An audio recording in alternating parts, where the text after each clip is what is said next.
बिस्मिल्लाहिर्रहमानिर्रहीम। Welcome to my channel.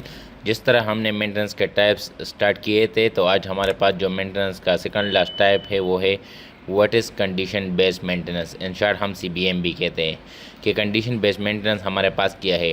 Definition को हम देखते हैं। Maintenance is performed when it is needed based on actual condition of equipment rather than apex schedule. The goal is to prevent failures, reduce downtime, and extend equipment life by identifying issues early through monitoring. ये maintenance हम तब perform करते हैं जब हमारे पास इसकी ज़रूरत हो। ये हम एक्चुअल कंडीशन को डेली बेसिस पे मॉनिटर करते हैं और उस बेस पे परफॉर्म करते हैं, मतलब इसका कोई फिक्स शेड्यूल नहीं होता। गोल इसका हमारे पास क्या होता है कि हम फेलियर को प्रिवेंट करें, डाउन टाइम जो है वो रिड्यूस करें और जो इक्विपमेंट की लाइफ है उसको बढ़ा दे। तो ये हम किस तरह करते हैं, ये हम जो कंटिन्यूसली मॉनिटरिंग करते हैं तो उस बेस पे हम इश्यूज आइडेंटिफाई करते हैं और फिर उसके हिसाब से हम कंडीशन बेस्ड मेंटेनेंस परफॉर्म करते हैं। अब हमारे पास की पॉइंट क्या है कंडीशन बेस्ड मेंटेनेंस के, तो वो हम देखते हैं। नंबर 1 हमारे पास है monitoring equipment condition. Equipment condition को हम मॉनिटर करते हैं uses sensors and diagnostic tools to monitor parameters like temperature, vibration, pressure, oil quality and sound or noise. Sensors और डायग्नोस्टिक टूल्स को हम लेके उससे मॉनिटर करते हैं डिफरेंट पैरामीटर्स को, temperature, vibration, pressure, oil quality और साउंड और नॉइस को। इन सब को हम सेंसर्स या डायग्नोस्टिक टूल्स के ज़रिए मॉनिटर करते हैं और अगर उसमें कुछ अप डाउन हो तो उस हिसाब से हम फिर कंडीशन बेस्ड मेंटेनेंस करते हैं। नंबर 2 हमारे पास है maintenance when needed. Maintenance is performed only when indicators show abnormal behaviour not on fixed schedule.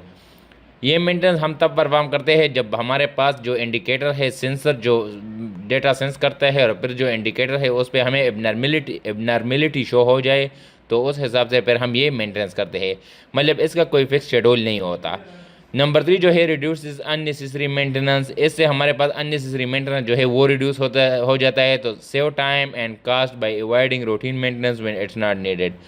Time हमारे पास और कास्ट जो है वो सेव हो जाता है क्योंकि हम इसमें जो रूटीन मेंटेनेंस है वो अवॉइड हो जाता है जिसकी हमें ज़रूरत नहीं होती। कॉमन टूल्स हमारे पास किया है वो है vibration analysis, infrared thermography, ultrasonic testing and oil analysis. Vibration analysis हम करते हैं, इंफ्रारेड थर्मोग्राफी टेम्परेचर हम चेक करते हैं, अल्ट्रासोनिक टेस्टिंग करते हैं एंड ऑयल एनालिसिस देखते हैं और उस बेस पे हम फिर ये मेंटेनेंस करते हैं।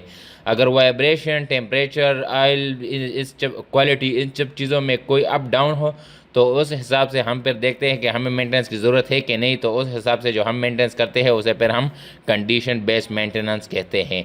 तो ये हमारे पास हो गए की पॉइंट्स। अभी हमारे पास आ जाते हैं एडवांटेजेस के। इसके एडवांटेजेस हमारे पास किया है, इसके बाद फिर हम डिसएडवांटेजेस देखेंगे।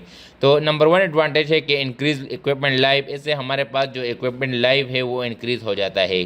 क्यों है कि हम में जो इशू नज़र आ जाए उसको हम रेक्टिफाई करते हैं, उसकी हम मेंटेनेंस करते हैं, तो उससे इक्विपमेंट लाइफ इंक्रीज़ हो जाता है।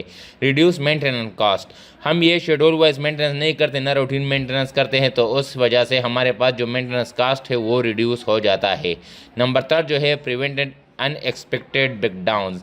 जो हमारे पास अनएक्सपेक्टेड ब्रेकडाउन्स है वो रुक जाते हैं, ख़त्म हो जाते हैं, क्योंकि पहले से हमें इशू नज़र आ जाता है और वो हम रेक्टिफाई कर लेते हैं। अब हमारे पास है डिसएडवांटेज। इसके डिसएडवांटेज हमारे पास कंडीशन बेस्ड मेंटेनेंस के क्या है। तो इसमें जो नंबर 1 हमारे पास आ जाता है वो है high initial cost. High initial cost इसलिए होता है क्योंकि हमारे पास जो सेंसर्स है, सॉफ्टवेयर है और जो ट्रेनिंग है तो वो हम करते हैं स्टार्ट में, तो इसलिए इसके इनिशियल कास्ट जो है वो हाई होता है। नंबर 2 इसके लिए रिक्वायर्ड स्किल टेक्नीशियन रिक्वायर्ड होता है, जिसके मतलब सैलरीज वगैरह ये चीज़ ज़्यादा होती है, तो इस वजह से इसके ये भी एक डिसएडवांटेज है। नंबर 3 जो है not suitable for all equipment type. Her equipment के लिए ये सूटेबल नहीं होता है, ये किसी इक्विपमेंट में हम अप्लाई करते हैं, तो ये सब इसके डिसएडवांटेज हो गए। इसके बाद जो लास्ट टाइप हमारे पास मेंटेनेंस का रहता है वो है टोटल प्रोडक्टिव मेंटेनेंस, तो वो हम देखेंगे। उम्मीद है आपको मेंटेनेंस के सारे टाइप समझ आ गए होंगे। डिस्क्रिप्शन में आपको सबके लिंक मिल जाएंगे। अगर आपको किसी भी किस्म का मसला हो तो आप कमेंट सेक्शन में कमेंट करके पूछ सकते हैं। मैं आपके लिए एक कंसेप्चुअल वीडियो बनाऊंगा और आपको गाइड करूंगा। उम्मीद है आपको सब कुछ क्लियर और आसानी के साथ समझ आया होगा। मैंने बहुत कोशिश की है कि आपको आसान हो। Thank you for watching. Allah हाफिज़।